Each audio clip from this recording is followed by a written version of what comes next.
¿Qué diría usted si yo le dijera que en estas fechas de celebraciones de fin de año, entre las alegrías de convivir con la familia, a solas con nuestras mascotas, cenando, comiendo el recalentado, pasan cosas extrañas, aterradoras, inexplicables? Así es, la actividad paranormal y los miedos se viven los 365 días del año. No hay excepciones.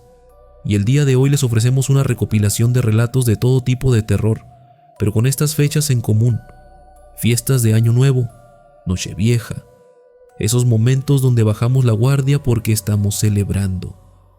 Pero mientras brindamos, mientras abrazamos a nuestros seres queridos, mientras las campanadas suenan a medianoche, hay algo más en el aire, algo que no distingue entre alegría y oscuridad, algo que también celebra a su manera. Y aprovechando que estamos imaginándonos en estas celebraciones, permítenos acompañarlos durante cualquier actividad que estén realizando, o pónganse cómodos. Vamos a desconectarnos un ratito del estrés y de la prisa del mundo exterior. Bienvenidos a Noctaris, ese espacio nocturno donde las historias que muchos prefieren olvidar encuentran su voz. Soy Miguel, también conocido como el Orador Nocturno, y esta noche les traigo algo especial para estas fechas de Año Nuevo. Durante los próximos 40 minutos vamos a sumergirnos en 7 relatos, 7 experiencias que personas como usted han vivido en estas fechas. Historias que nos han compartido desde diferentes rincones del mundo hispano, desde México hasta Argentina, pasando por comunidades latinas en Estados Unidos. Mejor preparen y acompáñenos con la bebida de su preferencia. Puede ser un café, un té, lo que gusten. La idea es transportarnos directo a cada sitio donde tome lugar cada uno de los relatos de Año Nuevo de esta noche. No están solos en esto. Somos miles los que nos reunimos aquí cada semana para compartir lo inexplicable, lo que nos quita el sueño, lo que nos hace voltear 2 veces cuando caminamos solos por un pasillo oscuro. Así que respiren profundo. Estamos a punto de comenzar. Todas las historias que escucharán esta noche tienen algo en común. Sucedieron en fiestas de Año Nuevo, en esas celebraciones donde se supone que solo deberíamos pensar en nuevos comienzos, en dejar atrás lo malo, en abrazar la esperanza. Pero como verán, no siempre es así. A veces, justo en esos momentos de transición entre un año y otro, cuando el tiempo mismo parece detenerse por un instante, se abren puertas que tal vez deberían permanecer cerradas, y lo que entra por ellas no siempre trae buenos augurios. Estas son experiencias reales, contadas por personas reales. Los nombres han sido cambiados por respeto a su privacidad, pero los hechos permanecen intactos, tal como nos los compartieron. Comenzamos en Morelia, Michoacán, México, y nuestra primera historia nos la cuenta Claudia Moreno, quien trabajaba coordinando eventos corporativos y descubrió que algunas fiestas atraen invitados que nadie esperaba. Claudia Moreno, desde Morelia, Michoacán, México, nos cuenta la primera experiencia. Solía trabajar para una empresa que se encargaba de coordinar eventos corporativos, principalmente fiestas de fin de año, para diferentes compañías. A veces solamente nos encargábamos de llevar la comida y el servicio de meseros, mientras que en otras ocasiones nos tocaba ir desde temprano para montar todo, decorar, cocinar ahí mismo y quedarnos durante todo el evento. Esto, claro, dependía del tipo de cliente y del presupuesto que manejaran, ya que cuando nos tocaba quedarnos era porque eran eventos más elaborados, reuniones importantes o festividades especiales. Por eso, cerca de fin de año, era cuando más trabajo teníamos. Era la temporada más pesada, pero también la que mejor pagaba. Fue precisamente en uno de estos eventos, aquí en Morelia, en una quinta de eventos, en las afueras de la ciudad, cerca de la carretera a Charo, donde pasó esto que les voy a contar. algo paranormal, mezclado con otro tipo de miedo que vivimos esa noche. Fuimos contratados para coordinar la fiesta de fin de año de una empresa mediana. No voy a mencionar cuál por razones obvias, pero era una compañía que tenía bastante dinero. El evento era para sus empleados de confianza y algunos directivos. Como en muchas fiestas corporativas de este tipo, había barra libre pero con ciertos límites establecidos para evitar problemas. O al menos, eso era lo que decía el contrato inicial. Llegamos desde las 5 de la tarde del 31 de diciembre para supervisar todo. La quinta era bonita, amplia, con jardines grandes y una cocina industrial bastante equipada. El evento comenzaba a las 8 de la noche. Yo estaba con otros 3 compañeros de la empresa, Roberto, nuestro jefe, y 2 meseros, Héctor y una chica nueva que llevaba poco tiempo. Los invitados empezaron a llegar puntuales. Desde el principio notamos algo raro en el ambiente. No eran el típico grupo de oficinistas celebrando. ¿Me explico? Había algo diferente. Conforme avanzó la noche, entre nosotros los del servicio nos dimos cuenta de que estas personas eran, como decirlo sin sonar mal, de las que llamamos los malitos. Creo que sí me doy a entender. No nos tardamos nada en notarlo. Nos daban propinas muy generosas cada que les servíamos algo. La verdad eran amables en ese sentido. Pero también podíamos ver que varios de ellos traían armas. Las llevaban en la cintura o en los sacos. Entonces, pues claro, debíamos estar al pendiente y mantener la discreción. Lo raro fue que de repente, sin que supiéramos de dónde, empezaron a llegar botellas de licor que no estaban en nuestro inventario. Por órdenes de Roberto, empezamos a servir esas bebidas también, aunque al principio nos preguntábamos si no nos íbamos a meter en problemas. Supongo que al final le dieron dinero extra a nuestro jefe por omitir la restricción del alcohol, no lo sé. El punto es que el ambiente de esa fiesta comenzó a cambiar muy rápido. Cuando estábamos recogiendo los platos y cubiertos de las mesas después de la cena, ya pasada la medianoche, todo se comenzaba a poner tenso. Supongo que solo para nosotros, porque las personas que estaban ahí celebrando estaban felices con las bebidas, pero se notaba que se les estaba subiendo el alcohol muy rápido. Nos apuramos en recoger todo. Ya habíamos cumplido con nuestro servicio y no faltaba mucho para irnos. Y en eso, de repente vemos que por un lado unos señores estaban discutiendo fuerte, en otra mesa se estaban empujando, y luego, como a manera de broma pero que no se sentía como broma, se apuntaban con sus armas entre ellos. Nuestro coche de transporte ya estaba afuera esperándonos. Preparamos todo en la cocina lo más rápido posible, porque ya se escuchaban disparos al aire. El evento estaba por terminar de todas formas. Nosotros ya estábamos subiendo las cosas al coche y haciendo el inventario rápido desde ahí, cuando nos dimos cuenta de que se nos había olvidado un juego de cubiertos y unos platos en la cocina. No podíamos dejar nada porque luego nos lo cobraban a nosotros del sueldo, así que yo me bajé del auto para entrar rápido, recoger eso y salir de inmediato. Afortunadamente, cuando llegué a la entrada de la quinta, afuera me esperaba uno de los encargados de limpieza del lugar. Traía cargando lo que me faltaba. Lo tomé. Le di las gracias y nos estábamos despidiendo cuando le señaló algo que me llamó mucho la atención. Un niño. Uno que se estaba subiendo por la barda de la quinta, trepando como si nada. Subió rápido, ágil, y cuando llegó arriba se quedó caminando por la orilla de la barda, como queriendo entrar por esa parte. Era raro porque la barda era alta, más de 2 metros fácil. El chico de limpieza, quien me había dado los platos, solo se me quedó viendo. Me dijo tranquilo que no pasaba nada, que seguro alguien lo iba a sacar o a llamarle la atención, que nos fuéramos, que no había problema. Subí al coche y les conté a mis compañeros lo que acababa de ver. A todos se les hizo muy extraño, más que nada el hecho de por qué un niño querría hacer eso.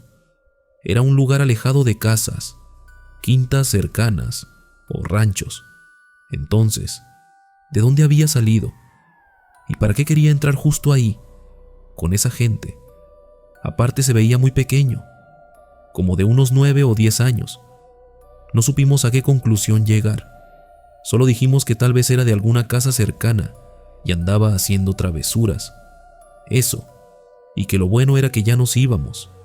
Llegamos a nuestras casas, descansamos, y al día siguiente, 1 de enero, me llama Roberto, mi jefe, para ponernos de acuerdo sobre otro evento que tendríamos en unos días. Y en eso, antes de terminar la llamada, él me dijo algo que me heló la sangre. Ah, y otra cosa, Claudia. Héctor me contó sobre lo que viste anoche. No solo me refiero a la gente con la que nos topamos. Qué bueno que salió todo bien. Por cierto, acostúmbrate porque nos va a tocar trabajar ahí seguido. Pero bueno, mientras nos enfoquemos en nuestro trabajo, ellos no se meten con nosotros. Y aparte cada quien se lleva un buen dinero extra. Pero también Héctor me contó lo del niño, el chavito que viste trepando la barda, ¿no? Le respondí que sí, y se me hizo raro el tono con el que me lo decía. Mira, Claudia, para ti me da mucho gusto que no lo hayas seguido. Tal vez se te hace raro que te diga esto, pero híjole, ¿cómo explicarlo? Llevo mucho tiempo organizando eventos en esa quinta, ya lo sabes. Y tampoco es la primera vez que trabajamos con este tipo de clientes.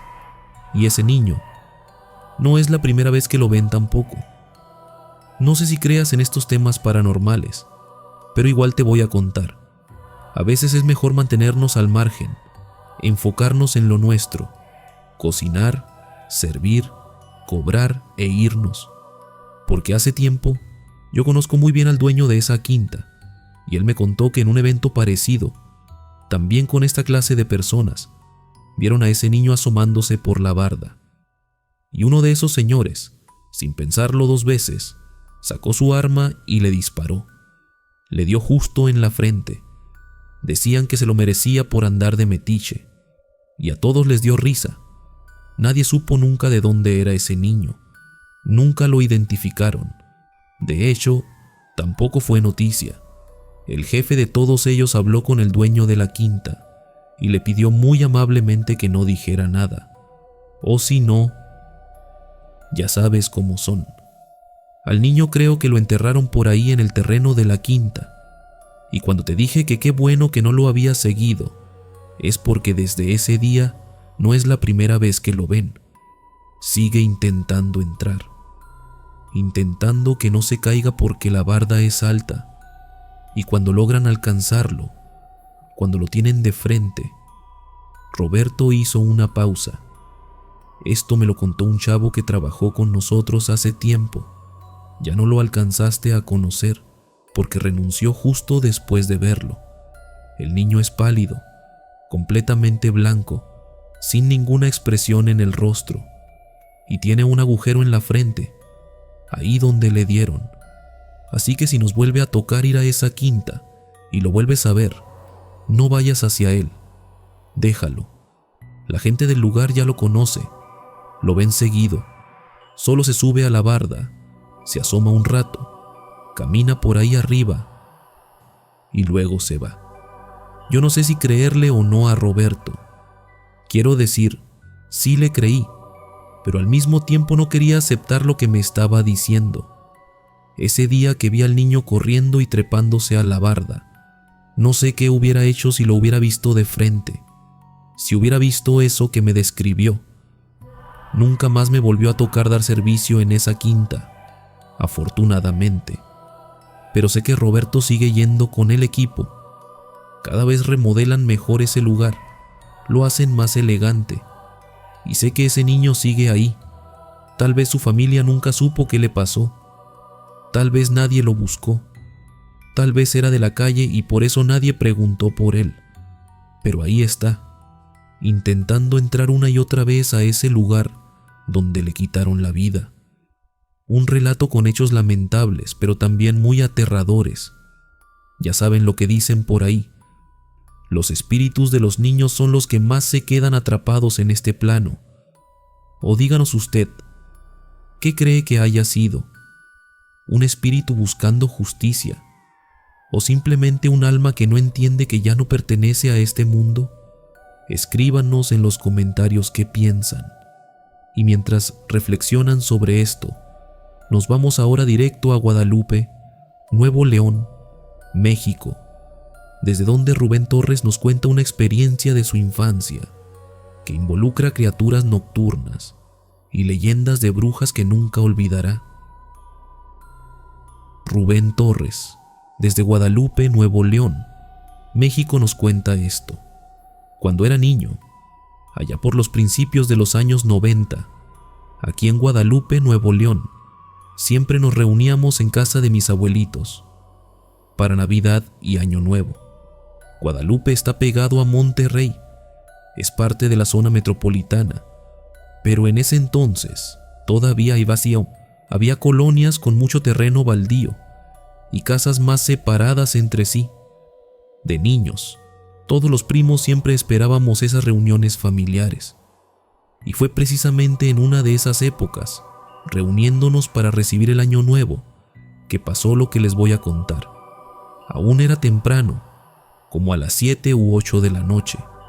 Uno de mis tíos, Leonardo, había salido de última hora al depósito. Así se les dice por aquí en el norte, a las tienditas donde venden botanas, hielos, cerveza, refrescos, principalmente esas cosas. Es por lo que más va la gente. Aparte, casi siempre cierran ya tarde, entonces son muy útiles en estas fechas. Cuando mi tío Leonardo salió, pues todos los demás estábamos en lo nuestro, las tías adentro de la casa preparando lo que faltaba para la cena. Afuera en el patio, mis otros tíos prendiendo el carbón para la carne asada, y nosotros los niños, como 5 o 6 primos, jugando por toda la casa y por la cuadra. Me acuerdo perfecto que esa noche fuimos aquí mismo, en la cuadra, a correr dentro de unos tejabanes que había como a 5 casas de donde vivía mi abuelita. Para quienes no sepan, los tejabanes son como casitas pequeñas que se hacían con madera y lámina, muy comunes en el norte de México en esa época. Servían como bodegas o cuartos extras. Estos tejabanes en específico estaban abandonados. No había nadie viviendo ahí en ese entonces. Nosotros corríamos por todo el terreno, entrando y saliendo por el patio trasero, jugando a las escondidas y esas cosas que hacen los niños. Y me acuerdo muy bien que precisamente íbamos de salida por un pasillo que conectaba esos tejabanes, ya casi llegando al frente del terreno, cuando de repente vemos algo que nos dejó helados, encima de nosotros, porque esa parte de las casitas no tenía techo completo, solo vigas y algunas láminas. Pasó volando un ave, pero no era un ave normal, era gigante, enorme, y pasó muy bajito, de hecho casi rozando el techo de los tejabanes, tan cerca que pudimos escuchar el sonido de sus alas. Nosotros nos asustamos horrible y salimos corriendo directo a la casa de mi abuela. Llegamos todos agitados, pero no dijimos nada. Sabíamos que nos iban a regañar por andar ahí metidos. Estaba oscuro. El terreno era peligroso con tantos escombros y madera vieja. Aparte, lo que habíamos visto era muy raro. Sí era extraño ver un animal tan grande volando de noche. Pero pues éramos niños. En ese momento pensamos que tal vez era un águila o una lechuza muy grande. ¿Qué sé yo? No teníamos mucha explicación, pero eso no nos tranquilizaba para nada. Entonces, casi nada de que entramos nosotros a casa de mi abuela, llega mi tío Leonardo. Pero llegó corriendo, agitado, como asustado. Mi abuela y mis otras tías se le acercaron rápido, preguntándole qué le había pasado. si estaba bien. Él dijo que sí, que todo bien, que traía las cosas del depósito, pero que en la esquina, como a 2 cuadras de ahí, había visto algo muy extraño, algo que no sabía cómo explicar. «Vi a una mujer volando», dijo mi tío Leonardo muy serio. «Una señora vestida de negro. La vi cayendo en picada hacia el patio de los tejabanes que están aquí en la cuadra». Mis tías obviamente le empezaron a preguntar que cómo iba a ver a una mujer volando, que eso no tenía sentido, que seguro ya andaba tomado y por eso estaba viendo cosas, que no inventara historias para asustar a los niños. Pero ¿saben algo? Ese tío en particular, Leonardo, era de los que se tomaba mucho 2 o 3 cervezas en toda la noche, y ya, no era de los que tomaban fuerte, y para ese punto de la noche, él ni siquiera había tomado nada. Todavía no empezaba la fiesta en serio, y lo sabíamos porque él mismo les dijo: «No he tomado nada, se los juro, estoy completamente sobrio. Vi lo que vi». Nosotros los niños nos quedamos callados. Nos volteamos a ver entre nosotros. Ahora todo cobraba sentido. Lo que nosotros habíamos visto volando encima de los tejabanes, ese ave gigante, y lo que mi tío acababa de ver cayendo en el mismo lugar, era la misma cosa. Tenía que serlo. Pero no dijimos nada, porque ahora, después de escuchar a mi tío, teníamos más miedo. Ya no era solo nuestra imaginación de niños. Un adulto también lo había visto, y lo había visto cayendo exactamente donde nosotros habíamos estado jugando apenas unos minutos antes. Esa noche nos quedamos muy callados, y sé que no soy el único que creció en Guadalupe, en esa zona de Monterrey, escuchando historias sobre brujas. De hecho, en varios canales de terror, ya he escuchado experiencias de esta misma colonia y de las colonias cercanas. ¿Qué piensan ustedes que pudo haber sido? ¿Tal cual una bruja? Fíjense que de niño, y hasta la actualidad, he escuchado un montón de relatos sobre brujas en esa zona. Ya he compartido varias historias por aquí. Y varios de mis familiares también han visto pájaros gigantes por la noche, en aquellos tiempos de los 90s y principios de los 2000s. Y si me permiten, déjenme contarles algo muy breve relacionado con esto, igual de la misma colonia. Y esto no me lo contaron, yo lo vi directamente. Mi abuela siempre ha vivido en esa casa. Afuera, justo al frente de la entrada, tenía un árbol. No era tan alto, tal vez unos 2 metros, pero sí era muy frondoso.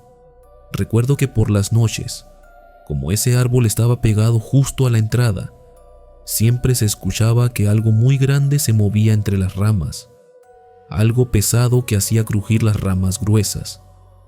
Salíamos de repente a ver qué era, y nunca encontrábamos nada. Pensábamos que tal vez era un gato, palomas, pájaros que anidaban ahí, pero no encontrábamos nada durante el día. Esto despertaba de vez en cuando a mi abuela, porque la ventana de su habitación daba justo a menos de 1,5 metros de ese árbol. Entonces, siempre lo escuchaba moverse fuerte por las noches, y esto duró bastante tiempo sin explicación, hasta que una vez subimos a la azotea, un tipo de patio grande que tenían en el 2.º piso de la casa, porque íbamos a acomodar unas cosas allá arriba, y desde arriba nos dimos cuenta de algo escalofriante. La parte de arriba de ese árbol, la copa, parecía que algo muy grande la había aplastado. Era como si una bola gigante se hubiera parado sobre el árbol y le hubiera dado esa forma. Como cuando haces una bolita de plastilina o arcilla y luego le presionas el centro con el dedo. Así, tal cual, un cráter muy definido. No tenía sentido. Era demasiado grande para ser incluso el ave más grande que hubiéramos visto por ahí. Lechuzas, águilas, cualquier cosa. Nada de eso tenía el tamaño para dejar esa marca tan pronunciada. No les miento, En menos de una semana mi abuela mandó quitar ese árbol. Plantaron otros 2 más pequeños en su lugar, y ya nunca nos volvió a tocar escuchar esos ruidos por las noches. Las leyendas de brujas en el norte de México, especialmente en la zona de Monterrey, Nuevo León, son más reales de lo que muchos piensan. Generación tras generación ha visto cosas que no pueden explicarse, pájaros que no son pájaros, mujeres que vuelan en la oscuridad, árboles marcados por algo que no debería existir. ¿Habrá sido realmente una bruja lo que Rubén y su tío vieron esa noche de Año Nuevo? ¿O hay algo más antiguo, algo más oscuro merodeando esas colonias? Y ahora nos vamos directo a Nezahualcóyotl, Estado de México, desde donde Adriana Soto nos cuenta una historia que mezcla advertencias familiares con desapariciones reales. Una historia donde la línea entre proteger a los niños y enfrentarse a algo inexplicable se vuelve muy delgada. Adriana Soto, desde Nezahualcóyotl, Estado de México, nos cuenta lo siguiente. Cuando éramos niños y visitábamos a mi abuela durante la época de las fiestas decembrinas, Navidad y Año Nuevo, nuestros tíos siempre nos decían algo. Era como una advertencia que se repetía cada año, dirigida de los adultos hacia nosotros, los niños, siempre con un tono que mezclaba la broma con algo más serio. Pero la verdad es que eso que siempre nos decían tenía algo de verdad detrás. Y para entender bien esto que les cuento, tienen que saber que esto pasaba cuando ya estaba muy entrada la noche, y nosotros seguíamos despiertos jugando, corriendo por la casa, mientras los adultos aún seguían con la fiesta, la música, tomando, platicando. Ya fuera Navidad o Año Nuevo, en algún momento de la noche, cuando ya estábamos cansando a los adultos, solían decirnos que nos fuéramos a dormir, y la razón que nos daban era siempre la misma. En estas fechas se roban a los niños. A veces decían que eran las brujas las que se los llevaban.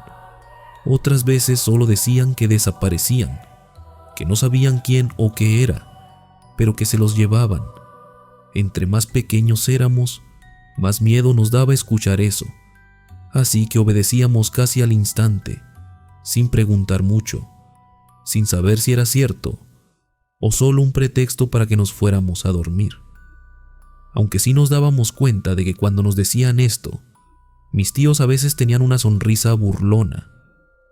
Nos apagaban la luz, pero no cerraban completamente la puerta del cuarto, como dejándonos saber que estaban ahí cerca. Con el paso de los años crecimos, nos convertimos en adultos, y de vez en cuando recordábamos aquellas fiestas en casa de mis abuelos, con nuestros tíos y padres reunidos. Algunos de nuestros parientes ya habían fallecido para entonces, así que recordábamos esos momentos con mucho cariño. Fue en una de esas reuniones familiares, ya todos adultos, cuando una de mis hermanas, Lorena, les preguntó a nuestros tíos sobre aquella forma tan tradicional, se podría decir, de mandarnos a la cama, esa donde nos decían que a los niños se los robaban en Año Nuevo. Les preguntó de dónde habían sacado esa historia. Como era de esperarse, al principio todos se rieron al escuchar la pregunta. Se acordaban de cómo nos asustaban con eso, de cómo corríamos a la cama sin rechistar. Pero luego, de repente, sentimos que el ambiente cambió entre todos. Rápido, el humor se fue. No sé qué pasó exactamente, pero fue de golpe. Al menos yo no sabía a qué se debía. Si alguien había dicho algo incorrecto, o si tocamos un tema delicado sin querer. Hasta que una de mis tías, tía Marta, una de las mayores de la familia, comenzó a contarnos algo que nunca nos habían dicho cuando éramos niños. Desde que llegamos a vivir aquí, a Nezahualcóyotl, cerca del Cerro de San Carlos, nos dimos cuenta rápido de que en épocas de fiestas desaparecían niños de la colonia. Nos dijo muy seria. Les hablo de los años 80, Y no era algo que solo se rumoreara, era real. Tanto así, nos contó mi tía, que entre los vecinos todos se cuidaban mucho, se mantenían al pendiente unos de otros, dejaban todas las luces de las casas encendidas durante la noche. Pero también había mucho miedo, porque no sabían si era alguien de la misma colonia quien se llevaba a los niños, o si era algo más. Mis tíos y mis padres suponían que quienquiera que anduviera haciendo eso, aprovechaba las fiestas. La gente estaba más relajada, distraída, celebrando, e incluso algunos con bebidas encima. Era el momento perfecto para que alguien actuara sin que nadie lo notara de inmediato. Uno de mis tíos, que estaba escuchando todo muy serio, nos contó entonces algo muy específico, algo que a él le había marcado mucho. Cuando yo era más joven, dijo, tenía unos amigos que vivían a la vuelta de esta casa. Tuvieron un hijo siendo ellos muy jóvenes, como de 20 años, y ese bebé no cumplió ni un año de vida porque se lo llevaron. Claro que nadie supo quién fue. Llamaron a la policía, buscaron por todos lados, preguntaron a los vecinos, pero nada. Y lo peor era que los vecinos empezaron a decir que ellos, la pareja joven, se habían deshecho del bebé de alguna manera, que por ser tan jóvenes no lo querían, que se habían sentido atrapados. Pero yo los conocía muy bien, continuó mi tío. Eran mis amigos, y sé perfectamente que ese chavo estaba destrozado por haber perdido a su hijo. Encima tenía que aguantar que la gente anduviera diciendo esas cosas horribles sobre ellos. Buscaron durante meses, nunca lo encontraron, y al final no aguantaron más la presión y los rumores. Se fueron de Nesa, se mudaron a la Ciudad de México, me parece que al centro, y nunca más supimos de ellos. Mi tía Marta retomó la palabra. Miren, siempre hubo dos posibilidades, como decían algunos vecinos, casi asegurándolo, que era alguien de la colonia quien se llevaba a los niños, algún enfermo, algún criminal, pero otros, con un miedo diferente, decían que eran brujas. Toda la vida nos la pasamos debatiendo entre si era una persona o si era algo sobrenatural, pero lo que sí siempre tuvo en común fueron las fechas, siempre diciembre, siempre en fiestas, y siempre, los niños que desaparecían eran los que no estaban bautizados. Ahí fue cuando todo cobró sentido para nosotros. Con el tiempo, ya un poco más grandes, recuerdo que nos bautizaron a casi todos los primos. También nos explicaban por qué en esas fechas siempre preferían que nosotros los niños, cuando algún adulto no nos pudiera cuidar directamente, estuviéramos todos juntos, que cerráramos bien las ventanas por las noches, que no saliéramos de la casa después de cierta hora. Ahí fue cuando yo, Adriana, les pregunté, pero si la solución era tan fácil, ¿por qué no nos bautizaban desde bebés? ¿Por qué esperar? Y ahí tocamos el tema de mi abuela, la madre de mi papá. Ella no dejaba que nos bautizaran hasta que nosotros pudiéramos decidir si queríamos o no. Era una mujer muy firme en sus creencias, y una de ellas era que la religión no debía imponerse a los niños, algo que, siendo adulta ahora, en verdad le aplaudo. El hecho de que respetara nuestra autonomía, que no quisiera forzarnos a nada. Pero como me explicaron mis padres, eso también los ponía muy nerviosos. Ellos sí creían que estar bautizados era una protección, y en aquel entonces, con todo lo que pasaba en la colonia, con las desapariciones, ese miedo era muy real, muy tangible. Por eso nos cuidaban tanto, por eso las advertencias constantes, por eso las puertas con llave, las luces encendidas, el asegurarse de que todos los niños estuvieran juntos y visibles en todo momento durante las fiestas de fin de año.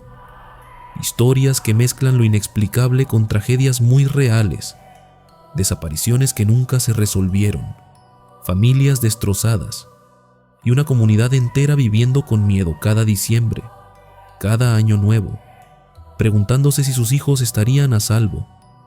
¿Serían brujas lo que se llevaba a esos niños? ¿O era algo peor, algo humano? A veces lo sobrenatural da menos miedo que aceptar lo que la gente es capaz de hacer. Y ahora nos vamos a León, Guanajuato, México, donde Valeria Castro nos cuenta una de las experiencias más perturbadoras de esta noche. Una historia sobre un recital escolar, padres que nunca llegaron, y una despedida imposible que sigue sin explicación hasta el día de hoy. Valeria Castro desde León, Guanajuato, México nos cuenta lo siguiente. Aunque es algo que no me gusta presumir, tuve la fortuna de asistir a un colegio privado de buen prestigio aquí en León, hace ya bastantes años, cuando yo tenía unos 13. Gracias a la situación económica de mis padres, pude estudiar ahí. En ese colegio daban talleres extracurriculares de música, deportes, arte, todo eso. En ese lugar también se organizaban eventos sociales grandes, donde podían asistir los padres de familia. Uno de los eventos que más recuerdo era uno que hacían al final del año. Me acuerdo que en mi último año en ese colegio se realizó un evento especial que incluía como una exposición de los talleres que llevábamos. No era un concurso como tal, sino solo demostraciones para cerrar el ciclo, para que los padres pudieran ver el trabajo de sus hijos.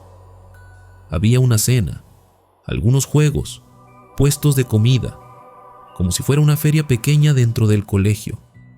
Ese año, yo tuve la oportunidad de tocar el violín junto con el taller de orquesta escolar. Éramos como 15 estudiantes en total.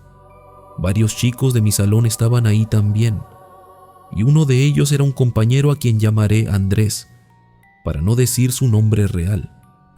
En esa ocasión me acuerdo muy bien que él estaba especialmente emocionado. Me contó que no solo vendrían sus papás, sino que era la primera vez que podrían asistir a uno de sus eventos. También vendrían sus 2 hermanos mayores, que ya no vivían en León. Esa noche llegaron primero sus hermanos, junto con su abuelo. Él nos los señaló desde donde estábamos preparándonos con los profesores del taller. Nos dijo que los padres tardarían un poquito más, porque venían del trabajo, pero que era un hecho que sí llegarían. Esto me lo contó Andrés mientras revisábamos los instrumentos antes de salir. Las presentaciones de los otros talleres comenzaron primero: danza, teatro, coro. Mientras esperábamos nuestro turno, yo veía de reojo a los hermanos y al abuelo de Andrés, sentados en unas sillas que habían apartado para toda la familia. Pero al lado de ellos había 2 sillas vacías, claramente reservadas para sus padres. Y bueno, solo quedaba esperar, no había de otra. En lo que todos revisábamos los instrumentos una última vez, Andrés se asomó por un lado del escenario para buscar a sus papás entre el público. Regresó con cara de decepción. Me dijo que aún no habían llegado. Yo le di un abrazo y le dije que no se preocupara, que tal vez llegarían justo a tiempo, raspando como suele decirse, y que de todas formas nos iba a ir muy bien, porque habíamos ensayado muchísimo. Finalmente llegó nuestro turno. Salimos al escenario. El recital duró tal vez unos 10 minutos, no más. Tocamos 3 piezas. Todo salió muy bien. El público aplaudió bastante. No voy a entrar en detalles de la música porque no es el punto de mi relato. El asunto es que terminamos, hicimos nuestra reverencia y nos fuimos todos detrás del escenario. El profesor del taller nos estaba felicitando a todos. Estaba muy contento con el resultado. Y ahí, entre todas las felicitaciones, Andrés se me acercó. Me dijo, con una mezcla de alivio y confusión, que solo había llegado su papá, que no lo vio sentado donde les habían apartado los asientos, sino hasta atrás del auditorio, parado junto a una puerta de emergencia. No sabía por qué no había venido su mamá, pero al menos le había alegrado ver a su papá ahí, viéndolo tocar. Total, el evento siguió. Terminaron todas las presentaciones. Yo me fui con mis papás a pasar lo que quedaba de la noche, cenando en algunos de los puestos que había por ahí, jugando en las atracciones pequeñas que habían puesto. Y antes de irnos, me quería despedir de mis amigos del taller. Los busqué, los encontré, nos despedimos. Aún faltaba la mitad del ciclo escolar, solo serían las vacaciones de diciembre, pero igual queríamos desearnos felices fiestas. Al único que ya no encontré fue a Andrés. Bueno, supuse que ya se había ido de camino a casa con su familia. Yo iba en el auto de mis padres de regreso a casa. Mis hermanos menores se habían ido antes con mi abuelo, así que era solo yo con mis papás. Iba en el asiento de atrás, entre dormida y despierta, porque ya era tarde. Y recuerdo perfectamente que en ese trayecto escuché a mis padres hablar bajito entre ellos. Decían que unas personas relacionadas con el colegio habían tenido un accidente automovilístico esa noche, que justo les habían comentado otros papás al final del evento, cuando yo andaba despidiéndome de mis amigos. Y se los juro, escuché claramente cuando mi papá dijo: se me hace que eran los papás de Andrés. Ya ves que ellos tienen un Nissan Tsuru blanco, y ese fue el carro que dijeron que chocó. Aparte, yo no los vi en toda la noche. Me levanté del asiento porque iba medio acostada. Les dije que no podían ser ellos, porque Andrés me había dicho que él sí los había visto. Bueno, al menos a su papá. Mi mamá me respondió que tenía razón, que seguramente solo había sido un malentendido, que todo estaba bien, que no me preocupara. Al día siguiente, mientras estaba en mi casa conectada en Messenger, que era lo que usábamos en aquel entonces para hablar con amigos por internet, uno de mis compañeros del colegio me mandó un mensaje. Me contó algo que me dejó helada, que en efecto habían sido los padres de Andrés los del accidente, y que sí, habían perdido la vida, los dos. Y según lo que había escuchado, el accidente había ocurrido 15 minutos antes de que nosotros nos subiéramos al escenario a tocar. Así que de inmediato le mandé mensaje a Andrés por Messenger para ver si estaba bien, para darle algunas palabras de apoyo, el pésame. Pero no me respondió.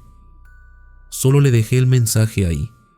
Días después nos avisaron en el colegio que habría un servicio funeral y que quienes quisieran asistir podían hacerlo acompañados de sus padres. Hasta ese día en el funeral pude ver a Andrés y hablar con él. Se veía devastado, claro, pero también confundido. Me dijo algo que nunca he podido olvidar. No entiendo por qué vi a mi papá esa noche, Valeria. Me lo confirmaron. Ya me dijeron que había fallecido un rato antes de que tocáramos. Entonces, ¿cómo lo vi? Y lo más extraño, agregó, era que solo había visto a su papá, no a su mamá. ¿Por qué solo a él? Él no se veía triste en ese momento del funeral, o al menos, no del todo. Se veía más confundido que otra cosa, como tratando de entender algo que no tenía explicación lógica. Pasaron los días, las semanas. Regresamos a clases después de las vacaciones de diciembre. Pero Andrés no volvió. De hecho, tampoco volvió a responder nunca por Messenger. Al poco tiempo desactivó esa cuenta, así que ya no supe por dónde buscarlo o contactarlo. Pero mi mamá, cuando yo ya estaba más grande, pasados varios años, me contó algo que en ese entonces no me había querido decir. Me explicó por qué no me había contado esto cuando sucedió. Y es que no era algo que se rumoreara abiertamente por el colegio, pero mi mamá había sido cercana a la mamá de Andrés por un tiempo. Y según me contó, esa señora hacía cosas oscuras. Tenía pactos con no sé qué. ¿Con quién? Mi mamá me lo dijo muy segura, muy seria. Ella había sido amiga de esa mujer hasta que comenzó a ver los resultados. De un día para otro, esa familia tenía mucho dinero. Se cambiaron a una casa enorme, nueva, en una zona muy exclusiva de León. Pero curiosamente, el auto no lo cambiaban. Seguían con el mismo Tsuru viejo. Mi mamá decía que era para no levantar sospechas, para que la gente no preguntara de dónde había salido tanto dinero tan rápido. Y mi madre también me contaba que esa señora siempre vivió con miedo de que le fuera a pasar algo, de que le cobraran, quien sea, lo que sea con quien hubiera hecho ese pacto. Y mi mamá supone que esa noche de diciembre, en el evento del colegio, fue cuando finalmente le cobraron, que no fue un accidente común, que fue el precio que tenía que pagar. Pero lo que sí sabemos, lo inexplicable, es que el papá de Andrés logró estar ahí esa noche. Su espíritu, su alma, su energía, como quieran llamarlo, logró despedirse de su hijo, logró verlo tocar, pero la mamá no. Ella no pudo. Tal vez porque su alma ya había sido reclamada por alguien más. Esa experiencia de verdad me marcó mucho. Nunca supe qué más decir sobre ello. Tampoco volví a escuchar nada sobre Andrés, ni a hablar con él, ni a verlo por ninguna parte. Nada. Quiero creer que está bien, que logró salir adelante, que su familia ya no le debe nada a nadie. A veces el amor es más fuerte que la muerte. Un padre que logra despedirse de su hijo en el momento más importante, una última vez, un último vistazo. Pero los pactos siempre se cobran, tarde o temprano, y cuando lo hacen, no distinguen fechas especiales ni celebraciones, solo vienen a reclamar lo que se les debe. Y ahora nos vamos directo a las afueras de Torreón, Coahuila, donde Camila Domínguez nos cuenta una de las historias más perturbadoras de esta noche, una que involucra a su abuelo, un rancho vecino y una mujer misteriosa que nadie sabe dónde vive, pero que todos han visto saliendo de lugares donde acaban de ocurrir tragedias. Camila Domínguez desde Torreón, Coahuila nos cuenta esto. Desde que mi abuelo Tomás se mudó a su rancho, después de haber criado a todos sus hijos en la ciudad de Torreón, son pocas las veces que viene a visitarnos. Generalmente solo baja cuando tiene algún trámite necesario que hacer, o si es que alguien de la familia está delicado de salud. De ahí en fuera, no es común que nos visite. Por eso toda la familia suele ir con él al rancho para las festividades de fin de año.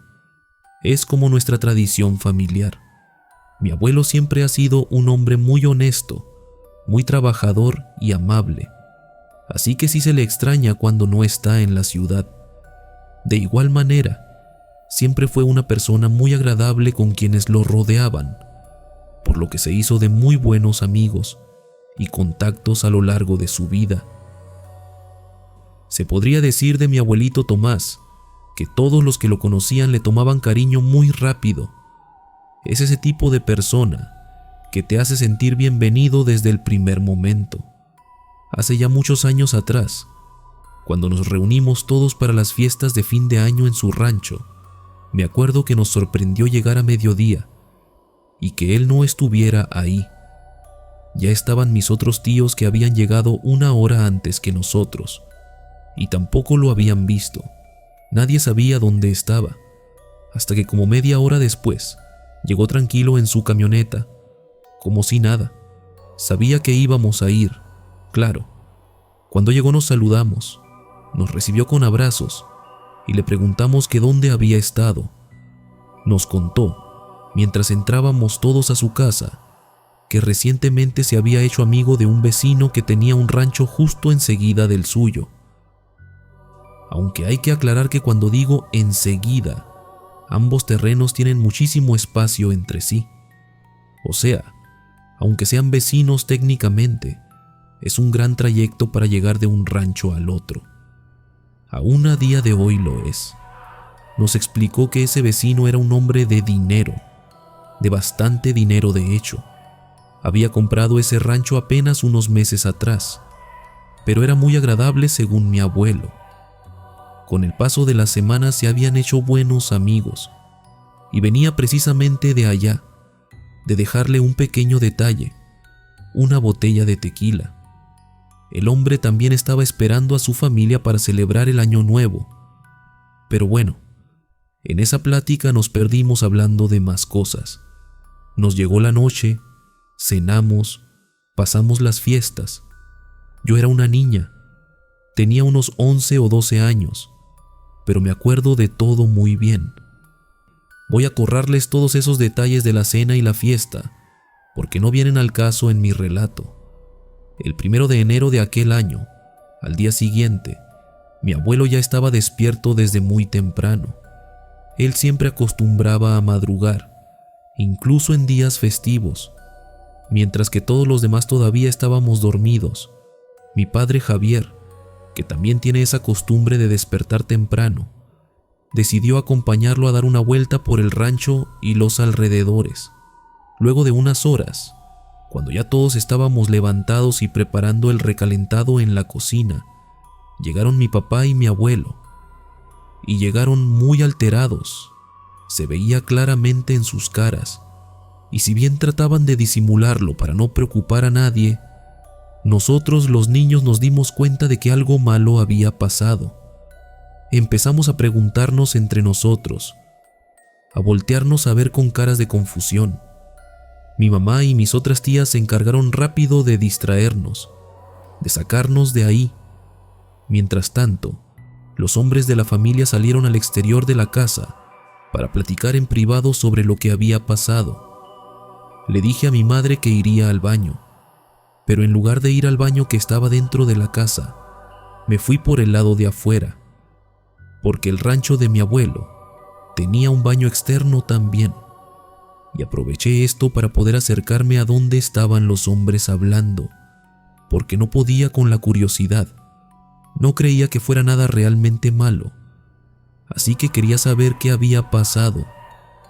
Logré escabullirme y esconderme detrás de un tractor viejo que tenía mi abuelo estacionado por ahí.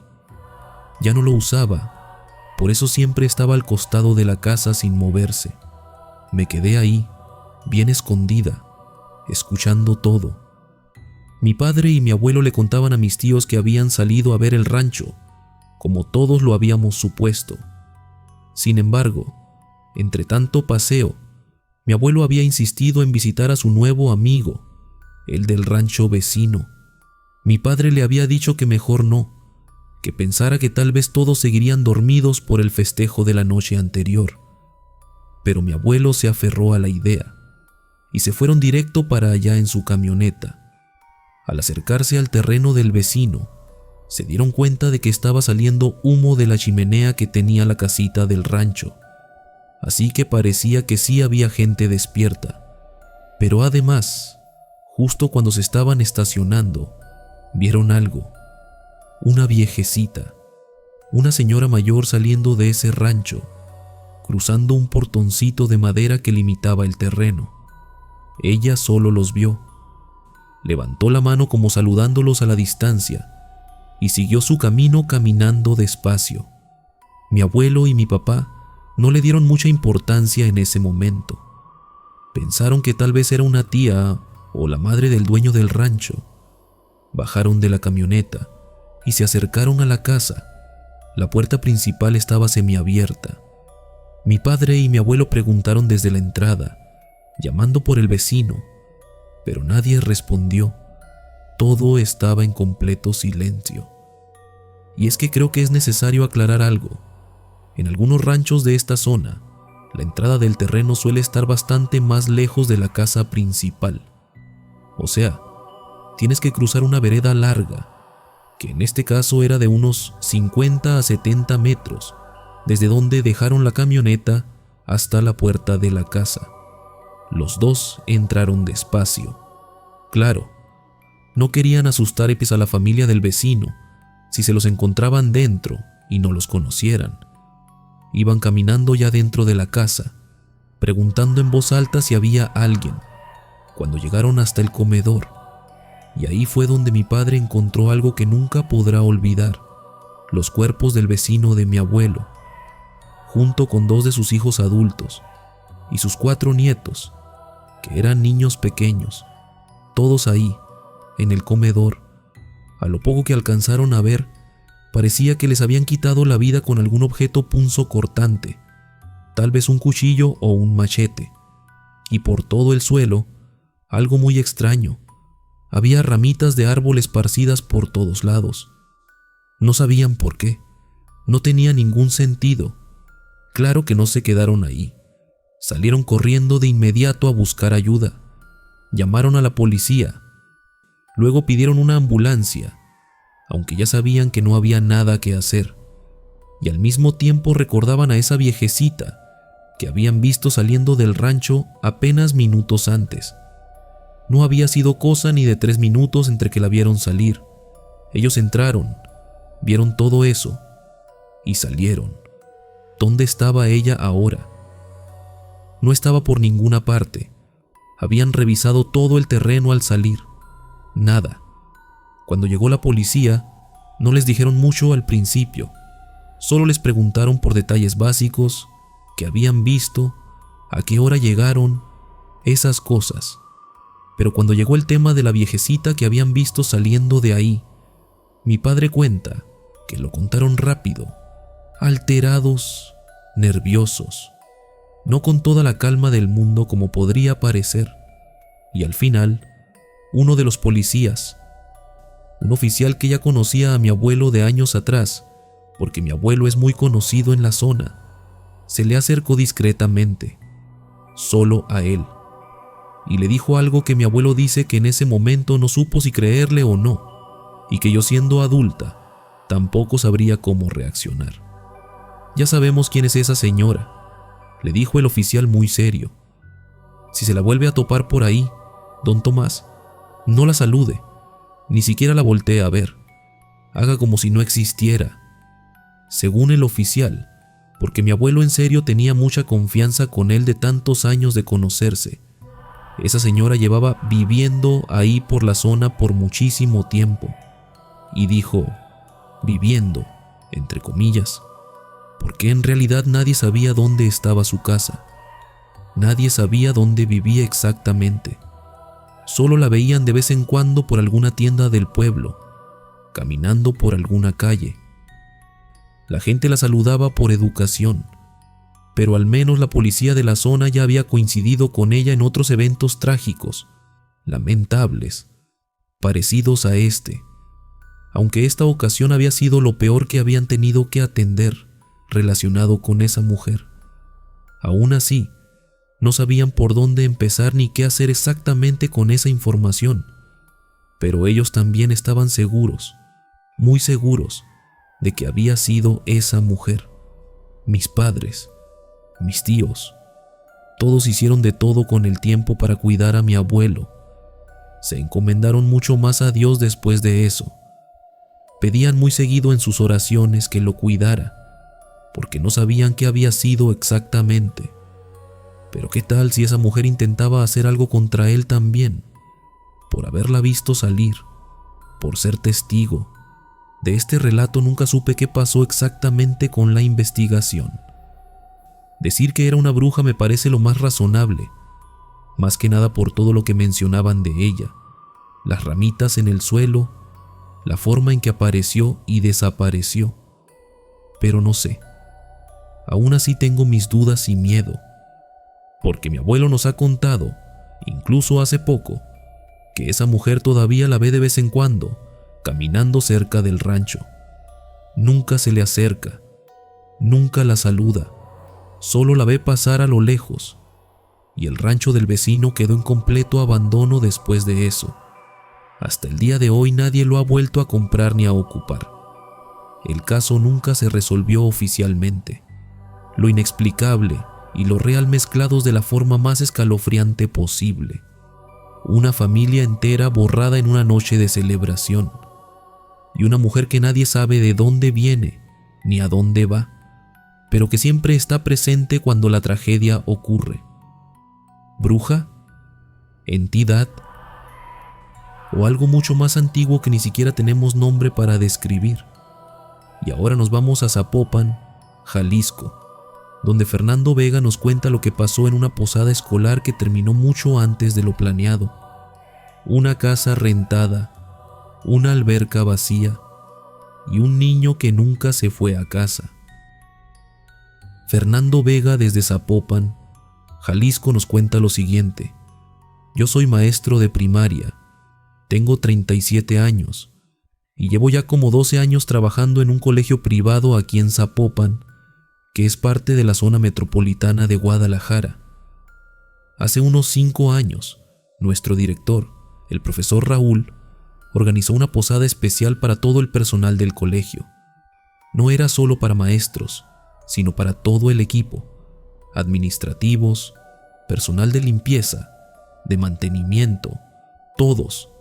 Y además era un evento familiar, o sea que podíamos llevar a nuestras esposas, esposos e hijos. La idea era convivir en un ambiente más relajado antes de las vacaciones de fin de año. Para esto, el director Raúl rentó una casa muy grande en una zona residencial bonita de Zapopan. Era una casa antigua, de esas construcciones de los años 80 o 90, pero estaba muy bien cuidada. Tenía jardines amplios y una alberca, aunque claro, la alberca no la íbamos a usar porque era diciembre y hacía frío. La posada estaba programada para la tarde del 28 de diciembre. Llegamos como a las 5 de la tarde. Había buen ambiente desde que entramos. Los niños corriendo por el jardín, los adultos platicando, organizando las cosas para la piñata, preparando el ponche y sacando los tamales que habíamos encargado. La posada transcurrió normal al principio. Rompieron las piñatas los niños. Cantamos las canciones tradicionales. Tomamos ponche caliente. Comimos tamales. Todo muy familiar, muy tranquilo. Había como unas 15 familias en total. Cuando comenzó a oscurecer, como a las 7 de la noche, algunos de los adultos nos quedamos afuera platicando junto a la alberca. No nos metimos, obviamente. Estaba vacía de todas formas. Bueno, no completamente vacía. Tenía como medio metro de agua al fondo, pero estaba cubierta con una lona en algunas partes. Se notaba que no le daban mantenimiento seguido. En eso estábamos platicando cuando de repente se nos acerca uno de los niños. Era el hijo de una de las maestras de segundo grado. El niño tendría como 6 o 7 años y venía llorando, asustado. «Hay un niño en la alberca y no quiere salir», nos dijo entre sollozos. Todos volteamos a ver la alberca. No había nadie. Le dijimos que no pasaba nada, que no había ningún niño ahí, pero él insistía. «Está ahí, está todo mojado». Le dije que saliera, pero no me hace caso. Yo me levanté de donde estaba sentado y me acerqué a la orilla de la alberca para revisar bien. Como ya les dije, estaba prácticamente vacía, solo con un poco de agua estancada al fondo. No había nadie, ni dentro ni alrededor. Le dije al niño con mucha calma: «Mira, no hay nadie aquí, ¿ves? Está vacía». Pero el niño me señaló directamente hacia un punto específico de la alberca. «Ahí está, ahí mismo, te está viendo a ti también». En ese momento sentí algo muy raro, un frío que me recorrió la espalda. No era el frío normal del clima, era otra cosa. Me volteé rápido para ver si había alguien detrás de mí. Nada, pero la sensación no se fue. Los demás adultos trataban de calmar al niño, diciéndole que solo había sido su imaginación, que tal vez vio una sombra o un reflejo del agua. Pero el niño seguía señalando el mismo punto y llorando. Fue entonces cuando doña Carmen, la señora encargada de la limpieza y mantenimiento de esa casa rentada, quien había estado adentro preparando más cosas para la cena, salió y escuchó lo que estaba pasando. Su expresión cambió completamente. Se puso muy seria. Doña Carmen se acercó rápido al director Raúl y a mí, y nos pidió que la acompañáramos adentro de la casa por un momento. Nos llevó a la cocina. lejos de donde estaban todos los demás. No debieron traer niños aquí, nos dijo con un tono que mezclaba preocupación y algo de molestia. Los dueños me dijeron que no mencionara nada para no espantar a los clientes, pero ustedes tienen que saber. Y entonces nos contó la historia completa. Hace 3 años, justo en Año Nuevo, una familia había rentado esa misma casa para hacer una fiesta grande. Tenían invitados, música, bebidas, todo el asunto típico de una celebración. Pero ya de madrugada, cuando todos estaban distraídos o tomados, el hijo menor de la familia, un niño de 8 años, se salió al jardín. Se metió a la alberca. En ese entonces sí tenía agua. Estaba llena. Nadie se dio cuenta de que había salido. Y cuando finalmente lo fueron a buscar porque no lo encontraban adentro, ya era demasiado tarde. Lo encontraron ahogado en la alberca. Desde ese día, continuó doña Carmen, varios inquilinos que rentan la casa han reportado cosas extrañas, sobre todo los que vienen en diciembre. Siempre ven a un niño junto a la alberca. Siempre está mojado, como si acabara de salir del agua. Y siempre son los niños pequeños los que lo ven con claridad. Los adultos solo sentimos su presencia, frío de repente, una sensación de que alguien te está observando. Pero los niños sí lo ven completo. Le ven la cara, la ropa mojada, todo. El director Raúl y yo nos quedamos helados con esa información. No sabíamos qué hacer. La posada todavía estaba en curso. Había familias afuera, niños jugando. El director Raúl tomó una decisión rápida. Salimos y anunció que lamentablemente teníamos que terminar la posada más temprano de lo planeado. Inventó un pretexto, algo sobre que había un problema con la renta de la casa y necesitaban que desocupáramos antes. No dio más explicaciones. Obviamente la gente se extrañó un poco, pero nadie hizo mucho escándalo. Recogimos todo, nos despedimos y nos fuimos. No le dijimos a nadie más lo que doña Carmen nos había contado. No queríamos asustar a las familias, especialmente a los niños. Pero yo, Fernando, siendo como soy, no pude quedarme con la duda. Días después investigué por mi cuenta. Busqué en los archivos del periódico local en línea y efectivamente encontré una nota breve, muy breve, sobre un accidente en una casa de Zapopan. Un niño de 8 años que había perdido la vida ahogado en una alberca durante una fiesta de Año Nuevo. La fecha coincidía exactamente con lo que nos había dicho doña Carmen. La casa, según supe, sigue rentándose para eventos, bodas, cumpleaños, posadas. Los dueños nunca mencionan lo que pasó ahí. Supongo que porque nadie rentaría el lugar si supieran. Y doña Carmen sigue trabajando ahí, limpiando, preparando todo para los eventos. Pero ella sí sabe, y ahora nosotros también. Nunca volví a esa casa, y cada vez que alguien menciona rentar algún lugar para algún evento del colegio, siempre pregunto bien la dirección, para asegurarme de que no sea esa. Los niños ven lo que los adultos ya no podemos ver, o tal vez no queremos ver. Tal vez con los años perdemos esa capacidad, o tal vez la bloqueamos porque es más fácil vivir sin saber que hay cosas que se quedan atrapadas en ciertos lugares, esperando, observando, repitiendo el último momento una y otra vez. Y para cerrar esta recopilación de relatos de Año Nuevo, nos vamos hasta Argentina. Cruzamos el continente para llegar a Rosario, Santa Fe, donde Gabriela Rivas, enfermera de profesión, nos cuenta lo que sucede cada medianoche de Año Nuevo en el 3er piso del hospital donde trabaja. Una historia sobre guardias nocturnas, pasillos vacíos y alguien que nunca dejó su turno. Gabriela Rivas desde Rosario, Argentina, nos cuenta esto. Esta historia cierra nuestro recorrido de Año Nuevo y nos lleva a un hospital antiguo donde el tiempo parece detenerse cada medianoche. Soy Gabriela Rivas, tengo 43 años y trabajo como enfermera en un hospital público de la ciudad de Rosario, en la provincia de Santa Fe. Es un hospital viejo, con más de 80 años de antigüedad, pasillos largos, pisos fríos y muchas historias acumuladas en sus paredes. Quienes trabajamos en salud sabemos que Año Nuevo nunca es un turno sencillo. Entre accidentes por pirotecnia, quemaduras, cortes, peleas y personas que llegan alcoholizadas, las guardias se vuelven muy complicadas y agotadoras. Hace 2 años, en una nochevieja que no voy a olvidar, me tocó turno de 20 a 8 de la mañana.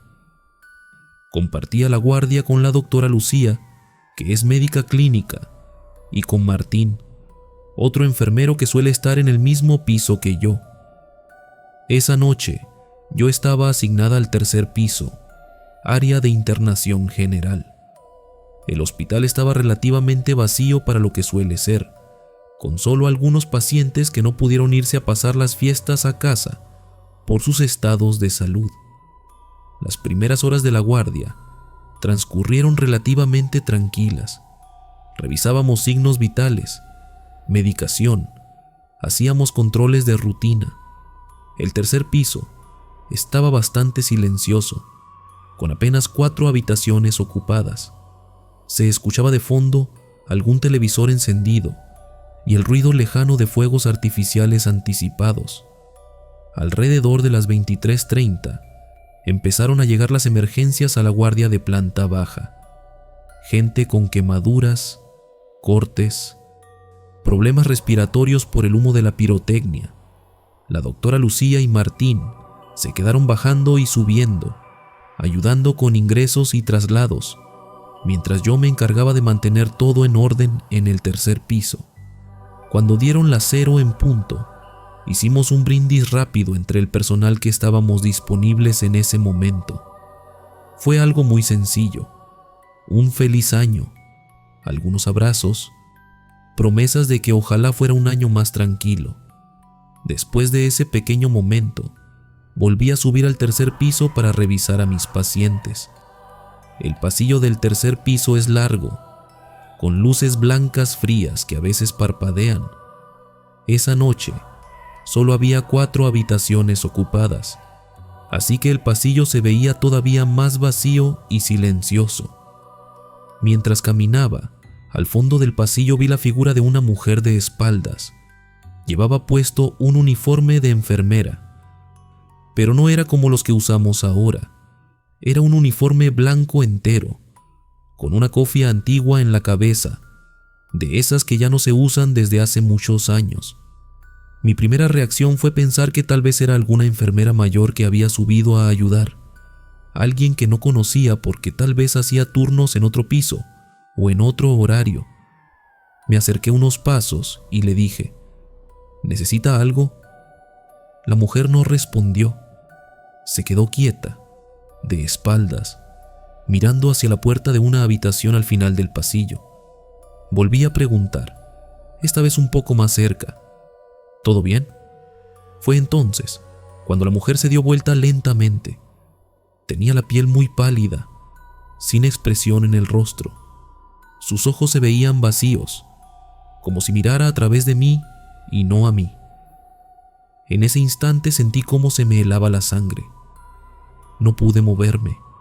Me quedé completamente paralizada. La mujer levantó el brazo y señaló la puerta de la habitación 307. No dijo una palabra, solo señaló. Después bajó el brazo, se dio la vuelta de nuevo y comenzó a caminar hacia las escaleras que daban al final del pasillo. En cuanto logré reaccionar, salí corriendo en dirección contraria. Bajé un piso para buscar a Martín. Lo encontré cerca del ascensor, revisando un carrito de medicación. Le conté rápidamente que había una enfermera en el 3er piso que no conocía, que llevaba un uniforme viejo y que había señalado la habitación 307. Martín subió conmigo de inmediato Yo iba todavía con el corazón en la garganta, tratando de pensar que quizá era alguien real, que estaba exagerando. Cuando llegamos al pasillo del tercer piso, no había nadie, ni rastro de la mujer. Revisamos la escalera donde supuestamente se había ido. Nada. No había puertas abiertas, ni ruidos de pasos alejándose. El pasillo estaba igual de vacío y silencioso que antes.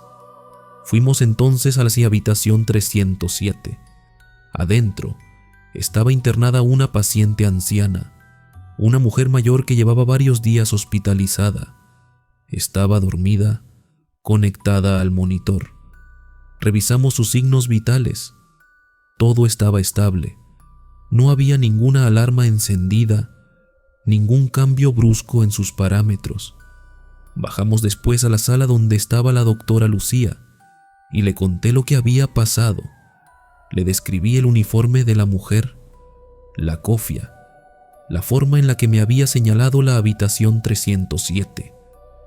Pensaba que iba a decirme que estaba cansada, que eran los nervios de la guardia de Año Nuevo, algo así, pero su reacción fue completamente distinta. Se puso seria, muy seria. No es la primera vez que la ven, me dijo. Lo que vos viste hoy ya lo vieron otros antes. Me contó que hacía 15 años, en ese mismo hospital, había una enfermera llamada Beatriz que trabajaba justamente en el tercer piso. Era muy querida por todos, muy responsable, siempre pendiente de sus pacientes. Una noche vieja, también estando de guardia, una paciente de la habitación 307 hizo un paro. Beatriz salió corriendo por el pasillo para llegar lo más rápido posible. En esa carrera resbaló en el piso, que estaba mojado porque habían limpiado hacía poco, y se golpeó la cabeza contra el suelo con tanta fuerza que murió casi al instante. Desde entonces, según me dijo Lucía, cada Año Nuevo a medianoche, el personal de guardia que está en el tercer piso ha reportado ver a una enfermera con uniforme antiguo, apuntando o quedándose de pie frente a la habitación 307. Siempre en esa zona, siempre en esa fecha, como si siguiera trabajando, como si nunca se hubiera ido. No me pude sacar eso de la cabeza. Cuando la guardia terminó y volví a mi casa, me pasé varios días pensando en esa mirada vacía, en ese gesto de señalar la puerta. Necesitaba saber si lo que me había contado Lucía tenía algún registro más allá de la memoria del personal. Unas semanas después, aproveché un rato libre y fui a los archivos del hospital, donde guardan boletines internos y fotografías antiguas. Empecé a revisar las publicaciones de años anteriores, buscando algo relacionado con accidentes del personal, y la encontré. En un boletín viejo había una nota en memoria de una enfermera fallecida en acto de servicio. El nombre, Beatriz, y una foto suya con uniforme blanco y cofia. Era exactamente la misma mujer que yo había visto en el pasillo, la misma mirada, el mismo gesto serio, el mismo uniforme. Después de eso, sinceramente ya no quise volver a pedir guardias de Año Nuevo en el tercer piso. Pedí cambio de piso para esas fechas, y mis compañeros, que ya conocían la historia, no se sorprendieron. Muchos de ellos dicen que Beatriz es inofensiva, que solo está cumpliendo su último turno una y otra vez, que en vez de tenerle miedo, hay que respetarla. Yo también la respeto, pero eso no significa que quiera volver a verla. Cada vez que llega diciembre y empiezan a organizarse las guardias, hago lo posible por no estar en ese piso a medianoche. Aún así, sé que ella sigue ahí, cada Año Nuevo, caminando por el pasillo del tercer piso, deteniéndose frente a la habitación 307, cuidando a sus pacientes, incluso después de muerta. Hay quienes nunca dejan su trabajo, ni siquiera después de la muerte. Beatriz parece ser una de esas personas que siguen al pie del cañón, sin importar el lado del velo en el que se encuentren. 7 historias, 7 advertencias. El año nuevo no siempre es solo celebración. A veces, mientras el mundo brinda, hay presencias que vuelven, memorias que se repiten, almas que no terminan de despedirse del todo. ¿Y usted, con cuál de estas historias se queda esta noche? Hemos llegado al final de este especial de Año Nuevo, y antes de despedirnos, de verdad toca decir gracias. Gracias por acompañar un año más estas noches llenas de historias, de misterio y de esa curiosidad que compartimos por lo desconocido.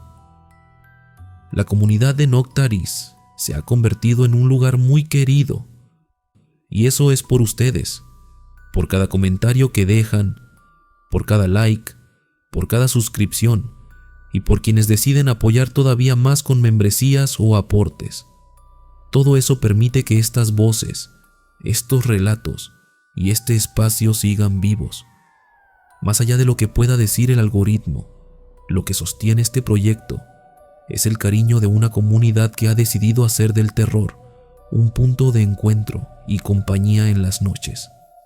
Para este nuevo año, el deseo es sencillo pero profundo: que haya salud, que haya trabajo, que haya proyectos que les ilusionen y metas que los hagan levantarse cada día, incluso cuando el mundo parezca pesado. Ojalá sigamos compartiendo muchos relatos más, porque al final es el amor por el terror, por lo extraño, por lo inexplicable, lo que nos reúne aquí. Que nunca falten esos cachitos de vida inexplicables que se animen a contarnos esas experiencias que los marcaron y que hoy encuentran un lugar donde ser escuchadas. Aunque haya tropiezos, aunque haya momentos difíciles, que podamos seguir adelante, con miedo a veces, sí, pero caminando igual. A fin de cuentas, a eso venimos a esta vida, a ser felices y a asustarnos de vez en cuando. Ahora cuéntenos en los comentarios, ¿cuál de estas 7 historias les afectó más? ¿Con cuál se quedaron pensando un buen rato? Leerlo siempre enriquece este espacio y mantiene viva la conversación después de que el video termina. Si quieren seguir escuchando más relatos como estos, pueden suscribirse al canal y activar las notificaciones. Si este especial les gustó, un like ayuda muchísimo a que llegue a más personas. Y si quieren acompañar estas noches también en otros formatos, recuerden que hay directos y redes donde seguimos conectados fuera de estos videos. Yo soy Miguel, también conocido como el Orador Nocturno. Les deseo un excelente inicio de año. Nos vemos en el próximo video. Buenas noches y feliz año nuevo. Y si algo extraño les pasa, ya saben dónde contarlo.